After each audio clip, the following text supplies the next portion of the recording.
Terima kasih masih bersama kami dalam program Merah Putih. Saya Doni De Keyser, saya tengah berbincang terkait dengan isu yang lagi marak sekarang, apa yang dilontarkan oleh KDM tentang anak nakal masukin ke barak, dan tadi juga kita sudah membahas tentang studi tour dan juga wisuda bagi anak sekolah. Oke, Kang Ono, ini sekaligus nih, biar ada suara dari teman-teman di studio, boleh ya? Nanti Anda komentarin sekaligus ya. Ada berapa orang yang mau bertanya atau komentar, silakan. Ya, yang tengah dulu, boleh berdiri, sebutkan nama dan langsung sampaikan. Razak, mahasiswa dari Jakarta. Pertanyaan saya itu terkait dengan study tour.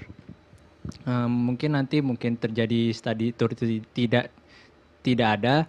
Kira-kira gimana ya untuk teman-teman yang kurang mampu dan teman-teman yang mampu itu bisa setara kan? Seperti yang kita tahu, kita sekolah pakai seragam itu kan tujuannya supaya kita setara ya. Semua dilihat sama. Jadi yang punya rezeki lebih itu bisa punya kenangan, dan yang kurang mampu tidak diberatkan. Kira-kira solusinya Kamu ada pengalaman studi tour nggak, Razak? Sebelumnya saya pernah studi tour Kemana? dari SMA. Bayar? Bayar, tapi ya saya tidak merasa diberatkan, orang tua saya juga nggak merasa diberatkan. Oh, orang kaya maksudnya? Ya masih Iya, mampu maksudnya lah, kalau mampu. kaya bisa mensubsidi membantu teman yang lain, mau nggak? Ya mampu. Mau aja kan? Iya. Oke. Nabung kali ya? Iya mungkin bisa juga nabung teman-teman sekelas. Oke, Terima soal kasih. studi tour. Terima kasih Razak. Saya tampung dulu. Satu lagi. Silakan, boleh berdiri, sebutkan nama. Nama saya Berlian Rabani Winerdi. Berlian. Iya. Saya Berarti bahasa Inggrisnya diamond ya. Silakan Berlian. mahasiswa dari Jakarta. Saya ingin bertanya, apakah ada jaminan apabila anak-anak nakal misalkan dimasukkan ke dalam barak militer ini Jadi menjadi baik. anak yang baik gitu. Oh. Udah. Itu. Kau aja gak yakin kayaknya bertanya. Terima kasih Berlian. Oke, Kang Ono silakan. Iya. Menanggapi dulu nih tadi. Oh iya, termasuk dari mereka Oh iya. sama menjawab juga tadi Bu Retno itu Oke. boleh lah. Yang pertama itu dulu lah, studi tour ya. Jadi sebenarnya gini, pemerintah tutup mata sebenarnya dengan instrumen regulasi yang ada bahwa pihak sekolah bisa menggalang dana, ya kan, kepada orang tua siswa. Selama kegiatan itu tidak memberatkan, tidak muncul protes, pemerintah diem pastinya. Termasuk misalnya swasta-swasta, malahan ada yang studi tournya kemana tuh Bang Noni? Kemana? Ke Singapura. Oh iya. Iya kan, sekolah-sekolah Betul. Alosius. Ada yang ke Taiwan loh. Ada yang ke Iya, Malaysia. Korea. Itu sah-sah saja. Iya, selama mampu. Ya, intinya itu. Jadi makanya ditetapkan studi tour masih tetap bisa hanya di wilayah Jawa Barat itu untuk mengurangi beban biaya. Tapi studi tournya tetap bisa dilaksanakan, cari yang dekat, ya kan itu. Yang kedua, pernah masuk menwa nggak? Enggak. Pasar belum. Dilatih oleh tentara nggak? Saya dulu waktu awal jadi jurnalis ya. Dilatih tentara. Tentara. Terus hasilnya jadi orang baik nggak? Ini pertanyaan jebakan. Berapa? Nggak. Sekarang Loh, gini lah. kakek saya itu tentara. Iya, Tiap hari juga pasti dilatih tertib sama kayak kakek. gini kan. Iya. Bapak saya guru, tapi saya di waktu tertib. Ya kan sekarang gini. Ini mau pembelaan diri nih Kang Ono. Bukan gini. Jadi intinya gini, kan tertarik nih saya ya. Karena apa? Sampai dengan saat ini DPRD belum diajak bicara Oke. oleh KDM terkait dengan masuk barak militer tersebut. Soal ini salah nggak secara hubungan apa komunikasi antara legislatif dengan Kalau eksekutif? kalau ujungnya harus dibiayai dari APBD, harus ngomong ke kita dong. Oke. Tapi kalau melempar wacana nggak Ya sah-sah perlu. saja, apalagi melalui media sosial Ya, sah-sah saja, iya. tidak ada batasan. Tapi saya melihat KDM ini kan mempunyai visi lembur diurus kota ditata Jabar istimewa. Iya. Ada 4 misi kan di sana. Salah satunya mungkin yang berkaitan juga membentuk karakter.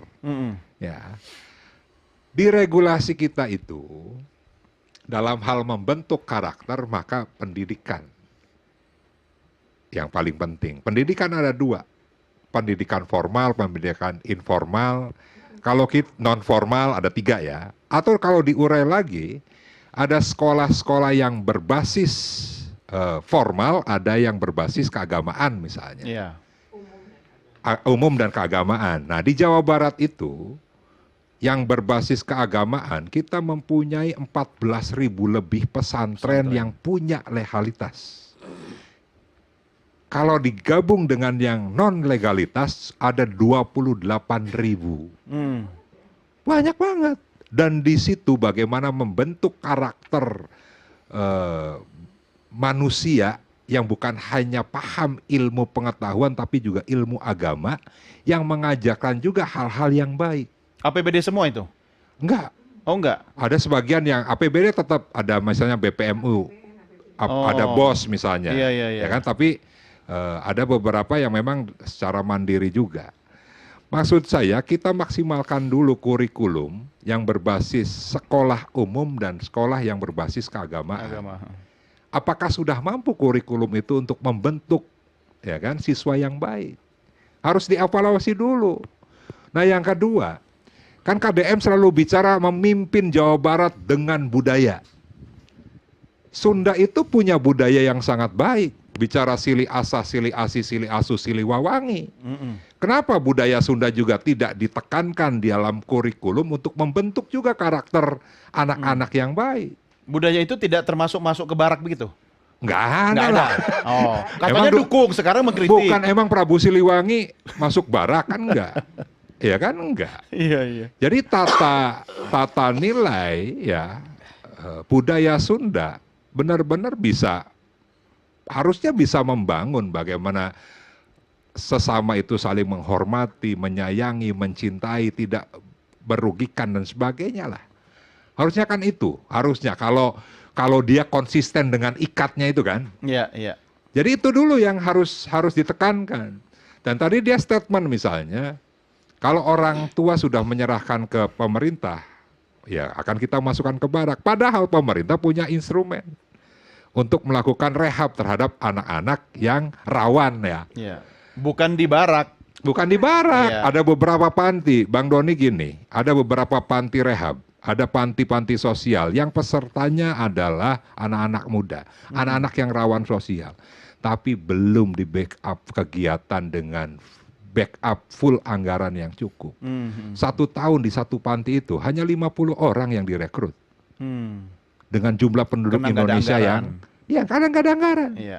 Karena pemerintah sebelumnya juga tidak fokus ngurusin ini. Katanya Kang Deddy bisa ngirit 55 miliar tuh Nah makanya dari gini, kontennya. kalau masuk ke barak juga berbasis anggaran, Iya, kenapa tidak diutamakan dulu instrumen di bawah pemerintah Provinsi Jawa Barat untuk dimaksimalkan? Oke, sebentar. Ini kita bisa belajar dari Kang Doci sebenarnya. XTC kan sekarang melakukan upaya mandiri pembinaan anggotanya yang tadinya image-nya geng motor gitu kan. Sekarang sudah berbadan hukum, banyak kegiatan-kegiatan sosial pembinaan. Kang Doci, apa yang bisa Anda lakukan dan Anda bisa bagi kepada masyarakat kita yang mungkin memiliki komunitas seperti Anda agar melakukan upaya pembinaan internal anggotanya biar nggak ada yang nakal-nakal gitu, Kang Doci? Oke, ya. Yang jelas melalui proses kami sampai sekarang ini kita butuh peran pemerintah, kepolisian, TNI, dan masyarakat itu sendiri. Ya. Jadi kita intinya sih kayak semuanya yang peduli sama generasi muda kita ini harus saling mendukung lah. Jangan saling kita beradu argumentasi bagusnya seperti harusnya dikolaborasikan. Ketika gubernur kita contohnya nih, gubernur kita punya program anak-anak yang bermasalah masukkan ke barak TNI. Sedangkan Ibu Retno bilang ini kurang efektif. Nah, ketika Ibu Retno tidak bilang efektif, apa yang sekiranya Ibu Retno jadi efektif bisa dimasukkan salah satu program di barak tersebut. Oh, juga tetap di barak, tapi programnya dimasukkan atau dijalankan di barak militer begitu? Betul, intinya sih saling kerjasama lah, biar semuanya bisa berjalan. Kalaupun nanti tidak berhasil, yang namanya karakter manusia, kita tidak bisa menduga dan menginginkan apa yang kita inginkan ke depannya. Benar tidak? Sebaik apapun pendidikannya, kita tidak bisa menjamin anak tersebut bakalan jadi baik. Siapa yang bisa jamin? Tapi ini adalah salah satu langkah mencegah. Jangan sampai terjadi kriminal. Ini kalau pengen tahu nih, akun-akun atau kelompok-kelompok yang sering tawuran bahkan sampai ngebunuh sekarang masih eksis aktif. Kalau mau, saya bisa tunjukin. Oh, ada ya, aktif ya, Anda tahu? Banyak sekali Ya, sampai sekarang nggak usah mereka tunjukin ke saya, Kang. Lapor ke polisi aja, ke Polres misalnya. oh, mereka jelas sudah tahu. Sudah tahu. Sudah Ya tahu. kenapa tidak diberantas? Tanya polisi dong, Kang Ono. Tidak. Ya, kalau misalnya akun-akun itu ada, kenapa tidak diberantas? Kenapa pemerintah tidak cekap tanggap, ya kan? Cepat tanggap untuk menangani itu. Kan ada program juga, polisi masuk ke sekolah, jaksa masuk ke sekolah. Iya, Ini iya. sudah ada programnya, Bang Doni. Kenapa tidak dimaksimalkan saja, misalnya itu yang tidak berbiaya tinggi, misalnya. Itu bagiannya siapa itu? Bukan gubernur Sekarang kan? gini, bukan gubernur karena memang institusi jaksa, institusi polisi mereka punya program juga. Masuk ke sekolah, Iya. memberikan pembelajaran terhadap pendisiplinan, hukum, ya kan? Dan berbagai, menurut saya ini merupakan hal yang harus dicoba dulu. Iya. Ya, memang kuncinya semua coba dulu, evaluasi. Ya tapi kan gini, coba dulu kan bukan sesuatu yang baru, yang lama dulu harusnya dievaluasi. Oh. Ngapain juga muncul yang baru kalau yang lamanya lama juga aja belum maksimal. dievaluasi kok Iya. tiba-tiba bikin baru. Iya kan? Saya jadi ingat tuh ada di televisi suka bilang Nah, buat anak kok coba-coba gitu. Betul gini, makanya saya bilang ke Bang San, KDM ini ya bikin kebijakan yang tatarannya sebenarnya bukan untuk wilayah provinsi, Tapi nasional. Karena kan belum ada gubernur-gubernur yang membuat kebijakan yang sama. ya. Oh, Dan- tapi jangan gitu juga dong, Kang. Bukan Masa gini. gubernur rasa presiden gitu? Ya enggak juga. Masih jauh Ya, Pilpres. enggak, karena gini. Beliau kerjasama dengan TNI, bukan dengan Pangdam 3 Siliwangi, bukan. Mabes. Dengan Kasad kan gitu. Iya, iya. Dan bukan hanya terkait dengan TMMD, bukan. Pendidikan masuk, infrastruktur masuk, dan berbagai macam. Itu kan pernah disampaikan juga oleh salah satu anggota Komisi 1 Iya. kan itu. terkait Sebenarnya kalau dengan- memang ini bagus, nanti bisa dievaluasi kan bisa jadi percontohan untuk nasional. Iya kan? Iya, tapi kalau saya melihat gini, jangan sampai ini hanya menjadi program yang ya pada akhirnya viral, Habis itu, mempopulerkan KDM gitu kan, secara nasional, tapi kita belum tahu ujungnya seperti apa. kalau ini bahasa politisi. Ya sekarang gini, sekarang misalnya pada saat ini kita kenal misalnya KDM karena disebut oleh Gubernur Kaltim, Iya. Gubernur konten misalnya. Dan hal yang terkait dengan masalah barak militer pun sering dikontenkan. Iya, Tapi iya. kalau kita urai, menentukan peserta saja, coba aturannya dari mana pada saat pemain Mobile Legend dijadikan peserta untuk masuk barak militer. Iya, iya, Pada saat iya. sekarang itu gamers menjadi tujuan juga untuk salah satu Iya, profesi iya. dari anak-anak Dan itu e-sport. Ada olahraganya. Iya, e-sport itu. Iya kan, menghasilkan uang. Uang, iya. Apa bedanya pemain Mobile Legend dengan KDM yang juga konten kreator yang dapat adsense dari Menghasilkan YouTube? duit Iya kan maksudnya. itu. Oke, baik, Kang Ono. Saya harus mengakhiri diskusi kita. Tapi Bu Retno, Pak San, saya kasih waktu 30 detik. Kata kuncinya apa? Paling tidak kita kasih solusi. Silakan. Iya, terima kasih. Menyambung apa yang disampaikan tadi Gubernur konten. Ini kan sebenarnya poin bagus, hal baik yang perlu diteladani. Sebab apa? Ini kan menekan biaya yang tidak perlu. Untuk biaya iklan dari 50 sekian M menjadi 3 atau 4 M. Itu bagus atau enggak? Pertanyaannya, yang pasti bagus dong. Kenapa? Karena duit itu tidak perlu dihambur-hamburkan kepada hal-hal yang tidak perlu. Kemudian dikatakan gubernur konten hanya untuk mengiklankan kegiatan program kerjanya, terus dibuang-buang duit yang tidak perlu kepada media-media gitu. Sementara dia mampu memanage itu. Hal ini harusnya menjadi barometer teladan bagi gubernur yang lain. Iya. Tadi yang disampaikan juga Kang Ono, ini kan hal inovatif sebenarnya, progresif revolusioner. Wow. Iya kan? Yang harusnya ini menjadi disambut baik. Jangan apa-apa dikritik kemudian dianggap ini menjadi berlebihan gitu. Padahal ini kan juga bagus. Kalau ini berhasil, baik buat siapa ya? Buat warga Jawa Barat. Kemudian kebaikan misalnya ini perlu diteladani untuk Indonesia pun boleh, Iya. tidak masalah. Jadi positive thinking aja dulu, Iya. coba jalanin, nanti kita evaluasi Iya, ya. sepakat Oke, saya. baik Pak San, terima kasih. Bu Retno? Ya, silakan Bu Retno. Oh, ini tuh main akur nih. Malah duluan siapa gitu. Ya, Bu Retno. Kalau saya begini, apapun kebijakan kalau itu untuk kebaikan pasti didukung. Kedua, kebijakan yang baik harus juga dilakukan dengan cara-cara yang baik. Nah, cara-cara yang baik itu ada prinsip-prinsip baik, itu ada juga prinsip yang disebut dengan keadilan. Dan kalau kita lihat yang baiknya itu adalah salah satunya untuk bicara adil untuk semua. Kan ini untuk semua program dan baik untuk semua, maka di situ hukum menjadi penting. Aturan menjadi penting. Jadi jangan tabrak-tabrak aturan. Dan yang kedua harus bikin regulasinya. Jangan cuma bicara dilaksanakan. Tapi harus ada regulasi karena kita negara kalau ingin menerapkan sistem pemerintahan yang baik, maka jangan menabrak aturan. Tapi aturan yang ada itu betul-betul kita laksanakan karena pemerintah adalah melaksanakan aturan loh. Yang membuat aturan kan legislatif. Dan yang terakhir menurut saya adalah anak, ya, memperlakukan anak itu ada berdiri di dua aturan yang mengurus anak. Yang pertama adalah Undang-Undang Perlindungan Anak, yang kedua adalah ketika kita berbicara kata dinakal, kata tanda petik adalah Undang-Undang Sistem Peradilan Pidana Anak, di mana berbagai regulasi, di mana di situ perlindungan khusus anak jelas. Anak-anak yang melakukan tindak pidana tadi dan masuk dalam perlindungan khusus, termasuk narkoba, terus kecanduan game online misalnya dan lain-lain, itu sudah diatur di situ. Jadi harusnya berpihak ke sana. Oke, baik. Saya ke Kang Doci dulu ya. Kang Doci, apa yang bisa Anda sampaikan kepada pemerintah dalam hal pembinaan anak-anak yang dianggap nakal ini? Silakan. Ya, jadi kami ini XTC ingin sekali semuanya bekerja sama. Semua pihak harus bekerja sama.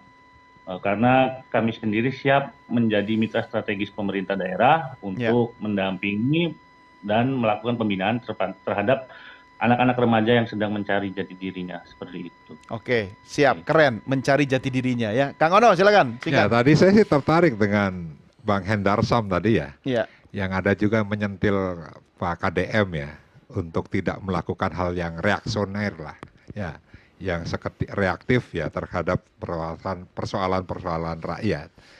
Nah ini memang yang harus dilakukan bagaimana membangun kolaborasi. Kita juga kadang-kala kaget, DPRD ini yang merupakan mitranya gubernur, kita pun taunya dari kontennya kan itu. Tidak soalnya melalui, Kang Ono nggak bikin konten sih. Saya bikin secepat. Ya tapi ya belum secepat KDM. Seaktif KDM Ya, gitu. Tapi kan saya akhirnya memperhatikan betul setiap pagi melihat Pak KDM ngonten gitu kan. Ya informasinya dari situ. Tapi hal-hal yang resmi akhirnya ditinggalkan. Nah sehingga menuntut juga kami ya tergelitik juga, terlepas antara pro dan kontra, tapi paling tidak itu disampaikan dulu secara jelas ke DPRD. Kami ini lembaga partner beliau yang juga mempunyai fungsi bagaimana legislasi, budgeting dan juga pengawasan kan itu. Tapi selama ini juga tidak dilibatkan secara maksimal, ya dalam hal barak. Ya, itu ya sama sekali kita tidak pernah mengerti. Belum mungkin, belum. Ya, makanya gini, ini kan sampai lusa nih mau di launching, yang informasi dari PLT Kepala Dinas Pendidikan sudah ada pesertanya 30 katanya gitu. Nah kita nggak tahu dari mana, apakah dari Masa nggak ada grup WA bareng sih sama gubernur, pimpinan DPRD gitu? Ya pimpinan DPRD ada, kalau gubernur masuk di situ ya nggak ada. Ya kan? Ketahuan ya dapurnya. Sekarang aja nomornya kita nggak tahu kan ganti. Yang benar. Iya. Masa? Iya. Makanya gini. Ya ini mudah-mudahan didengarin makanya lah. Gini. 2 hari kemudian ini waktu yang sangat singkat kan ya. Tapi tadi saya tanya Kepala Dinas Pendidikan, ya dia masih mempersiapkan regulasi. Masih menyiapkan syarat-syarat, termasuk tadi tidak mencabut akar pendidikannya. Jadi gurunya katanya harus ke barak. Di saat efisiensi, ya kan, Dinas Pendidikan kan di efisiensi tuh, malah transportasi malahan gurunya suruh bolak-balik dari sekolah ke barak kan gitu. Kang Ono, saya harus akhiri sampai di sini ya. Tinggal nanti bagaimana ini harus kita evaluasi, kita awasi sama-sama lah ya. Betul. Ya, tugas Anda juga harus mengawasi lebih galak lagi nih ya. Ya kalau saya galak media yang senang. Oke, Kang Ono terima kasih, Bu Retno terima kasih, Pak San terima kasih, Kang Doci juga terima kasih sudah bergabung bersama kami. Dan pemirsa, inilah akhir jumpa kita dalam acara Merah Putih. Saya Doni The Kaiser, terima kasih atas kebersamaan kita. Salam Nusantara Merdeka.